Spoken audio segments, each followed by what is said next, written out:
Баршаңызға қайырлы күн. Сіздермен Айғаным Жолпиева. Менің арнама қош келдіңіздер. Лайк басып, тіркеліп, қоңыраушаның белгісін басуды ұмытпаңыздар. Бүгін сіздермен 9 сынып химия 5 параграф электролиттік диссоциация теориясы тақырыбындағы 21 бет есептерін, яғни тапсырмаларын бірге орындайтын боламыз. Бұл жерде бірінші сұрақта жаңағы атом, ион деген не, оның қандай мағына беретінін түсіндіріңіз деген. Бұл жерде мысалға натрий ион, натрий плюс алатын болсақ, ол бізде бір электрон берсе ионға айналады.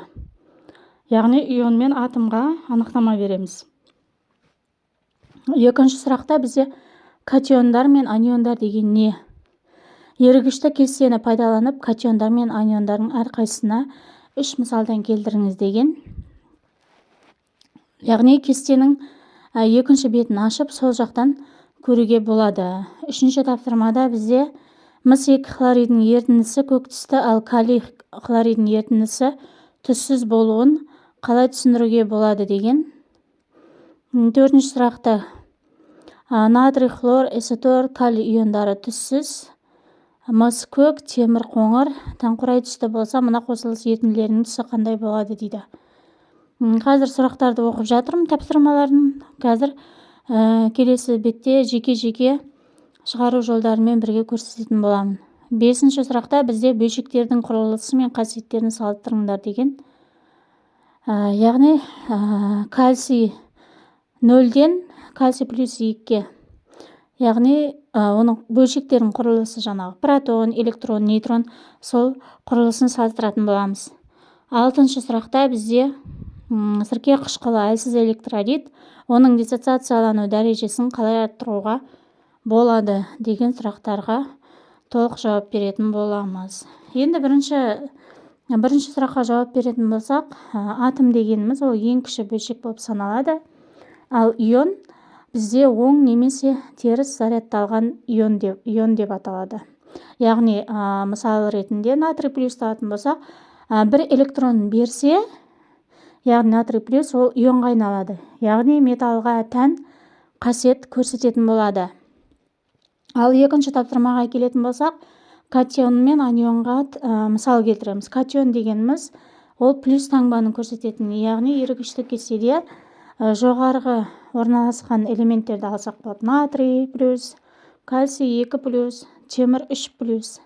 Ал анионға хлор минус, эцетор 2 минус, ПО4 3 минус. Анионға көбіне қышқылдың қалдықтары жатады, яғни олар теріс зарядталады. Енді үшінші тапсырмаға келетін болсақ, мыс бізде көбінде, есте сақтап алыңыздар, мыс көк түсті болады, калий көбінде реакцияларда түссіз болады.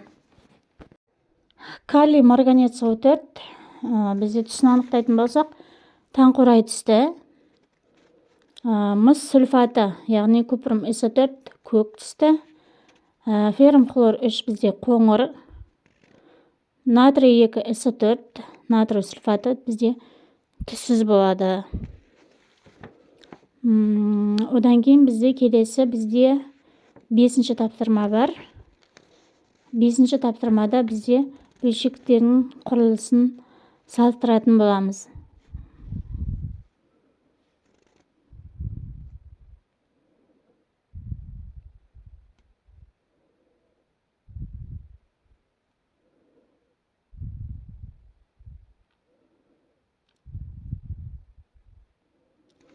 Бөлшектердің құрылысын салыстыратын болсақ, А вариантында бізде кальций берілген. Кальций бізде 0-ді көрсетіп тұр тотығу дәрежесінде. Бұл жерде 20 протон, 20 электрон, 20 нейтрон болады. Оның қайдан екенін жаңа кестеден қарасақ болады, Менделеевтің кестесінен. Сосын бұл жерде не үшін барлығында 20 болып тұр, өйткені 0 болып тұр. Енді кальций 2 плюсті алатын болсақ, 2 плюс деген ол 2 ион, яғни 2 электронды алып бастаймыз. Жаңа айтып едік қой, 20 протон, 20 нейтрон, 20 электрон бар еді ғой, енді 20 электрон емес, 18 электрон болады. Себебі 2 плюс кальцийдің өзіне кетіп қалды. Енді әсіне келетін болсақ, әсі бізде H2 0 болып тұр, және H плюс болып тұр. Енді H2 бізде 0 болып тұрғаннан кейін бір протон, бір электрон, 0 нейтрон болып тұр. Ал H плюста бір электрон, 0 электрон болады.